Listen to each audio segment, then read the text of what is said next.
Assalamualaikum warahmatullahi wabarakatuh. Salam sehat selalu anak-anakku sekalian. Di sini jumpa lagi dengan mata pelajaran IPA. Pada pertemuan yang kedua ini, kita akan membahas tentang sel tumbuhan dan sel hewan. Pada pertemuan pertama, Bapak telah menjelaskan tentang peta konsep dari bab pertama. Dan pada pertemuan yang kedua ini, kita akan membahas tentang sel hewan dan tumbuhan, lengkap dengan fungsi dan kita bahas sel hewan dan tumbuhan. Ini adalah gambar sel hewan dan sel tumbuhan. Ada perbedaan antara sel hewan dan sel tumbuhan. Nanti di akhir materi kita akan merangkum apa yang menjadi perbedaan antara sel hewan dan sel tumbuhan. Sel berfungsi untuk membantu melakukan aktivitas penting bagi kehidupan makhluk hidup. Sel merupakan bagian yang kecil yang terdapat di dalam tubuh makhluk hidup. Struktur sel hewan. Ini adalah gambar sel hewan, di mana kita akan membahas satu persatu dari bagian struktur sel hewan. Ada nukleus, ada retikulum endoplasma, ada ribosom, ada mitokondria, ada badan Golgi, ada lisosom,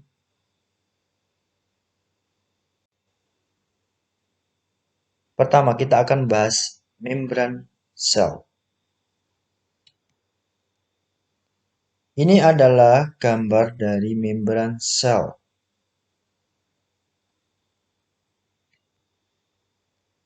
Membran sel adalah pembungkus sel pada bagian luar yang tersusun dari protein atau lipoprotein, kolesterol, dan lemak lipid. Fungsi dari membran sel ini yaitu yang pertama, mengatur keluar masuk nutrisi dan mineral. Kedua, sebagai pembungkus atau pelindung sel. Ketiga, menerima rangsangan dari luar. Keempat, tempat berlangsungnya berbagai reaksi kimia. Jadi, membran sel ini letaknya di luar atau yang membungkus sel itu sendiri. Namanya membran sel. B. Protoplasma atau sitoplasma.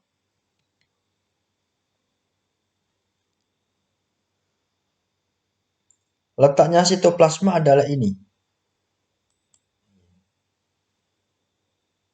Ini adalah sitoplasma.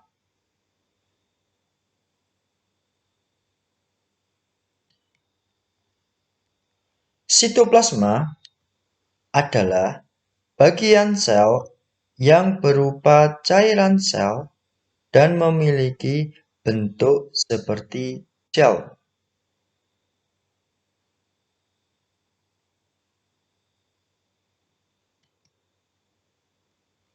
Ada dua bentuk, yaitu fase gel atau cair dan fase sol atau padat.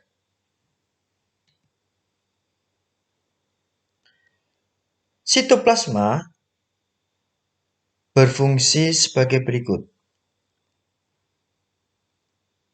Pertama, sebagai sumber bahan kimia sel. Kedua, tempat berlangsungnya metabolisme sel. Berarti sitoplasma itu adalah cairan yang bentuknya seperti gel. Jadi ini ada sitoplasma.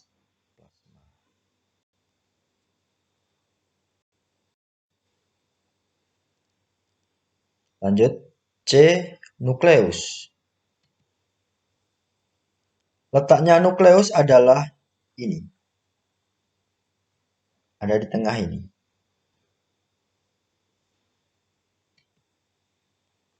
Nukleus adalah organel kecil yang mengatur dan mengendalikan aktivitas sel. Nukleus memiliki fungsi yang pertama, tempat terjadinya replikasi. Yang kedua, menyimpan informasi genetik. Ketiga, untuk menjaga integritas gen-gen. Keempat, mengendalikan proses metabolisme dalam sel. Yang kelima, mengontrol aktivitas sel dengan mengelola ekspresi gen.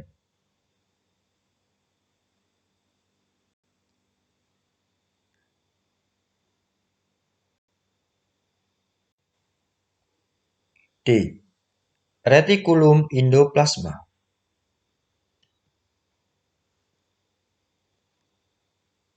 Letaknya ada di samping yang melekat pada nukleus yang berwarna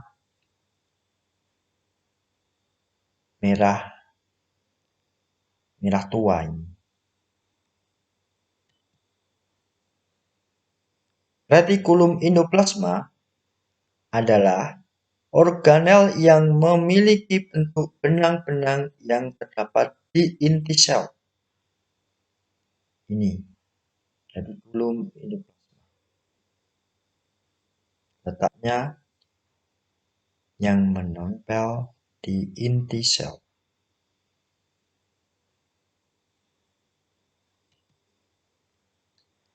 Retikulum endoplasma terbagi atas dua, yaitu retikulum endoplasma halus.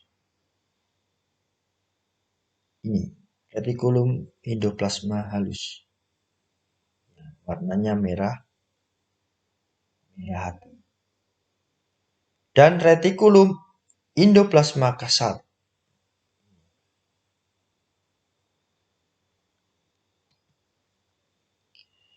Retikulum endoplasma halus atau disingkat REH adalah berperan tidak melekat pada ribosom.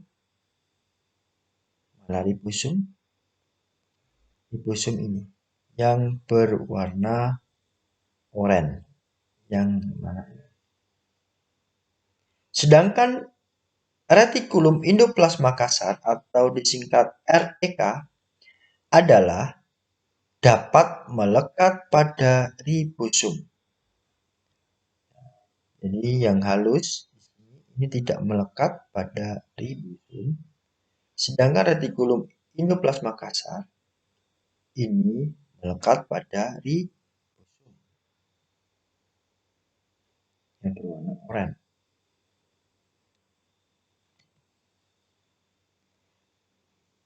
Apa fungsi dari retikulum endoplasma?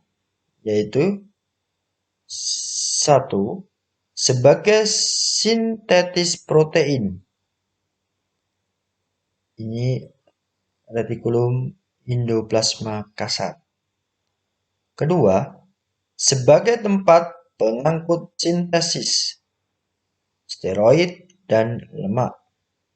Yang ketiga, membantu detoksifikasi sel-sel berbahaya di dalam sel.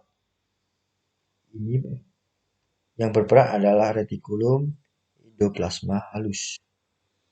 Dan yang terakhir, sebagai tempat untuk menyimpan fosfolipid, steroid, dan glikolipid. Lanjut.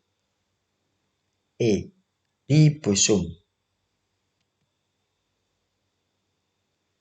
Ini adalah gambar dari ribosom. Ribosom itu ini.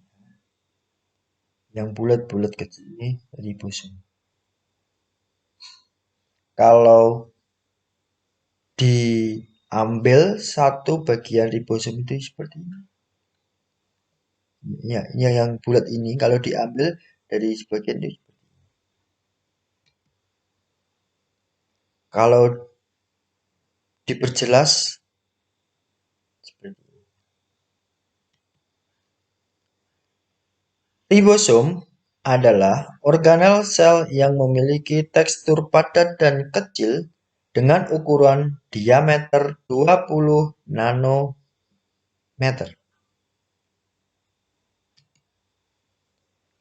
Berada pada retikulum endoplasma kasar atau REK atau membran inti sel.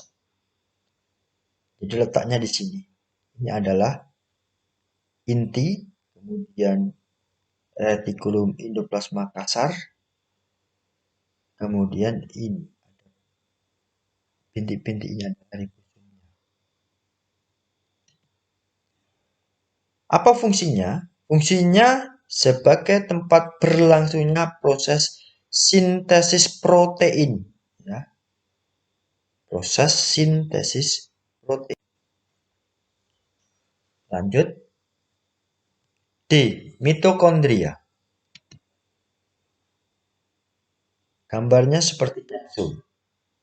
Kalau dibelah, ini berbentuk seperti ini. Mitokondria adalah organel terbesar yang ada berguna sebagai mesin dalam sel. Organel ini memiliki fungsi sebagai respirasi seluler, sebagai pernafasan sel. Yang kedua, sebagai penghasil energi dalam bentuk ATP. Fungsinya bernafas dan penghasil energi. Lanjut. E. Badan Golgi. Kalau sel hewan badan Golginya ini. Ini adalah badan Golgi. Kalau diambil potongannya seperti ini. Badan Golgi atau aparatus Golgi adalah organel yang dikaitkan dengan fungsi ekskresi sel seperti ginjal. Badan Golgi memiliki bentuk seperti kantong pipih yang berukuran kecil hingga besar dan terikat oleh membran. Ini ada kantong, ada kecil, dan ada yang besar. Melekat pada membran.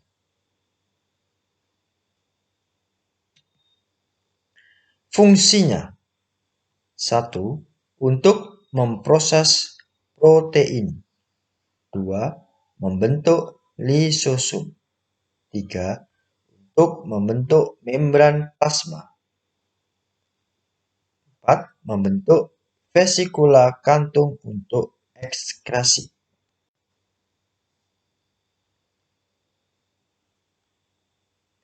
Nah, tadi kita telah menjelaskan perbedaan, menjelaskan sel hewan. Terus apa yang menjadi perbedaan antara sel hewan dan tumbuhan? Perhatikan.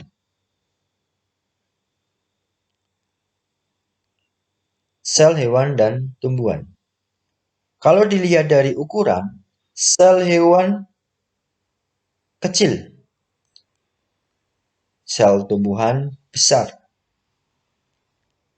Kalau dilihat dari bentuk, sel hewan tidak konsisten atau berubah-ubah.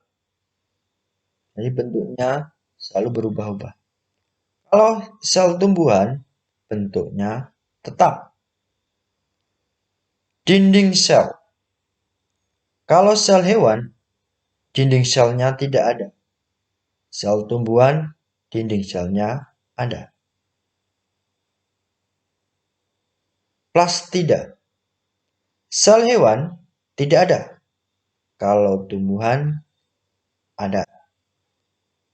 Sumber energi.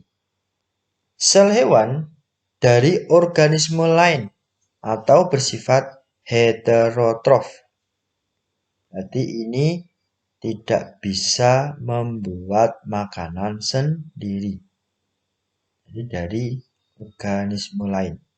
Sedangkan sel tumbuhan bisa membuat sumber energi dan makanan sendiri atau disebut autotrof.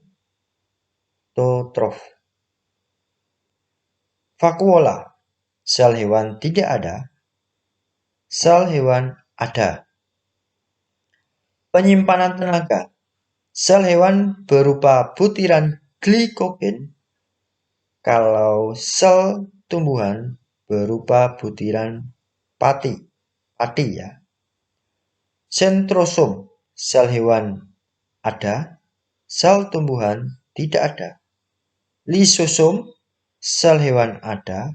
Sel tumbuhan tidak ada. Sentriol. Sel hewan ada. Sel tumbuhan tidak ada. Nukleus. Sel hewan nukleusnya besar.